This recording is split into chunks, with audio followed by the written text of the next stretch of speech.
ಗೃಹಲಕ್ಷ್ಮಿ ರಾಜ್ಯದ ಮಹಿಳೆಯರಿಗೆ ದೀಪಾವಳಿಯ ಬಂಪರ್ ಗಿಫ್ಟ್. ಆಗಸ್ಟ್-ಸೆಪ್ಟೆಂಬರ್ ತಿಂಗಳ ಬಾಕಿ 4,000 ಹಣ ಬಿಡುಗಡೆ. ಕರ್ನಾಟಕ ರಾಜ್ಯ ಕಾಂಗ್ರೆಸ್ ಸರ್ಕಾರವು 2023 ರಲ್ಲಿ ಅಧಿಕಾರಕ್ಕೆ ಬಂದಾಗ ತನ್ನ ಚುನಾವಣಾ ಭರವಸೆಯಾದ ಪಂಚ ಗ್ಯಾರಂಟಿಗಳಲ್ಲಿ ಒಂದಾದ ಗೃಹಲಕ್ಷ್ಮಿ ಯೋಜನೆಯನ್ನು ಜಾರಿಗೆ ತಂದಿತು. ಈ ಯೋಜನೆಯು ಕುಟುಂಬದ ಮುಖ್ಯಸ್ಥ ಮಹಿಳೆಯರಿಗೆ ಪ್ರತಿ ತಿಂಗಳು 2,000 ರೂಪಾಯಿಗಳ ಆರ್ಥಿಕ ನೆರವನ್ನು ಒದಗಿಸುವ ಗುರಿಯನ್ನು ಹೊಂದಿದೆ. ಈ ಯೋಜನೆಯು ರಾಜ್ಯದ ಲಕ್ಷಾಂತರ ಮಹಿಳೆಯರಿಗೆ ಆರ್ಥಿಕ ಸ್ವಾತಂತ್ರ್ಯವನ್ನು ನೀಡುವ ಉದ್ದೇಶದಿಂದ ರೂಪಿತವಾಗಿದ್ದು, ಇದು ಬಹಳಷ್ಟು ಯಶಸ್ವಿಯಾಗಿದೆ. ಆದರೆ, ಕೆಲವು ತಾಂತ್ರಿಕ ಮತ್ತು ಆಡಳಿತಾತ್ಮಕ ಕಾರಣಗಳಿಂದ ಕೆಲವು ತಿಂಗಳ ಹಣವು ಫಲಾನುಭವಿಗಳ ಖಾತೆಗೆ ಜಮೆಯಾಗಿಲ್ಲ. 2025 ರ ದೀಪಾವಳಿಯ ಸಂದರ್ಭದಲ್ಲಿ, ಸರ್ಕಾರವು ಕಳೆದ ಕೆಲವು ತಿಂಗಳ ಬಾಕಿ ಹಣವನ್ನು ಒಟ್ಟಿಗೆ ಜಮೆ ಮಾಡುವ ಸಾಧ್ಯತೆಯಿದೆ.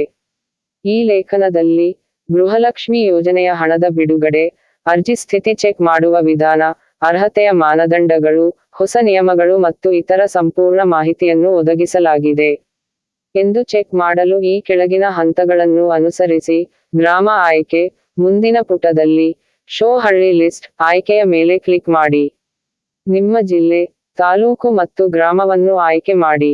ಲಿಸ್ಟ್ ಪರಿಶೀಲನೆ ಗೋ ಬಟನ್ ಮೇಲೆ ಕ್ಲಿಕ್ ಮಾಡಿದ ನಂತರ, ಗೃಹಲಕ್ಷ್ಮಿ ಯೋಜನೆಯ ಹಣ ಜಮೆಯಾಗುವ ಫಲಾನುಭವಿಗಳ ಸಂಪೂರ್ಣ ಪಟ್ಟಿಯನ್ನು ನೋಡಬಹುದು. ಗಮನಿಸಿ, ನಿಮ್ಮ ಹೆಸರು ಪಟ್ಟಿಯಲ್ಲಿ ಇಲ್ಲದಿದ್ದರೆ ಆತಂಕಗೊಳ್ಳಬೇಡಿ. ನಿಮ್ಮ ದಾಖಲೆಗಳಲ್ಲಿನ ತಪ್ಪುಗಳನ್ನು ಸರಿಪಡಿಸಿ ಮತ್ತೊಮ್ಮೆ ಅರ್ಜಿ ಸಲ್ಲಿಸಬಹುದು. ಆಶಾ ಕಾರ್ಯಕರ್ತೆಯರಿಗೆ ಗೌರವಧನ. ಗೃಹಲಕ್ಷ್ಮಿ ಯೋಜನೆಯ ಜೊತೆಗೆ, ರಾಜ್ಯ ಸರ್ಕಾರವು ಆಶಾ ಕಾರ್ಯಕರ್ತೆಯರಿಗೆ ಗೌರವಧನವನ್ನು ಬಿಡುಗಡೆ ಮಾಡಿದೆ. ಕಳೆದ 3 ತಿಂಗಳ ಗೌರವಧನವನ್ನು ಶೀಘ್ರದಲ್ಲೇ ಜಮೆ ಮಾಡಲಾಗುವುದು ಎಂದು ಸರ್ಕಾರ ಘೋಷಿಸಿದೆ. ಇದು ಆಶಾ ಕಾರ್ಯಕರ್ತೆಯರಿಗೆ ಆರ್ಥಿಕ ಸಹಾಯವನ್ನು ಒದಗಿಸುವ ಉದ್ದೇಶವನ್ನು ಹೊಂದಿದೆ. ಗೃಹಲಕ್ಷ್ಮಿ ಯೋಜನೆ. ಗಮನಿಸಬೇಕಾದ ಅಂಶಗಳು. ದಾಖಲೆಗಳ ಪರಿಶೀಲನೆ. ಫಲಾನುಭವಿಗಳು ತಮ್ಮ ಆಧಾರ್ ಕಾರ್ಡ್, ಬ್ಯಾಂಕ್ ಖಾತೆ ಮತ್ತು ರೇಷನ್ ಕಾರ್ಡ್ನ ವಿವರಗಳನ್ನು ಸರಿಯಾಗಿ ಪರಿಶೀಲಿಸಿಕೊಳ್ಳಬೇಕು. ತಪ್ಪುಗಳ ಸರಿಪಡಿಸುವಿಕೆ. ಯಾವುದೇ ತಾಂತ್ರಿಕ ತಪ್ಪುಗಳಿದ್ದರೆ, ಸ್ಥಳೀಯ ಮಹಿಳಾ ಮತ್ತು ಮಕ್ಕಳ ಅಭಿವೃದ್ಧಿ ಇಲಾಖೆ ಕಾರ್ಯಾಲಯದಲ್ಲಿ ಸಂಪರ್ಕಿಸಿ. ಅಧಿಕೃತ ಮಾಹಿತಿ. ದೀಪಾವಳಿಗೆ ಸಂಬಂಧಿಸಿದಂತೆ ಹಣ ಬಿಡುಗಡೆಯ ಬಗ್ಗೆ ಯಾವುದೇ ಅಧಿಕೃತ ಘೋಷಣೆಯಾಗಿಲ್ಲ. ಆದ್ದರಿಂದ, ಎಲ್ಲಾ ದಾಖಲೆಗಳನ್ನು ಮೊದಲೇ ಸರಿಪಡಿಸಿಕೊಳ್ಳಿ.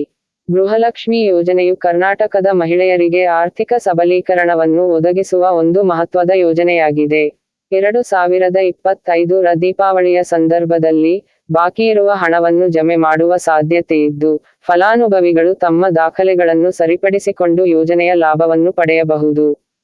ಹೆಚ್ಚಿನ ಮಾಹಿತಿಗಾಗಿ, ಅಧಿಕೃತ ವೆಬ್ಸೈಟ್ಗಳಿಗೆ ಭೇಟಿ ನೀಡಿ ಅಥವಾ ಸಹಾಯವಾಣಿಗೆ ಸಂಪರ್ಕಿಸಿ.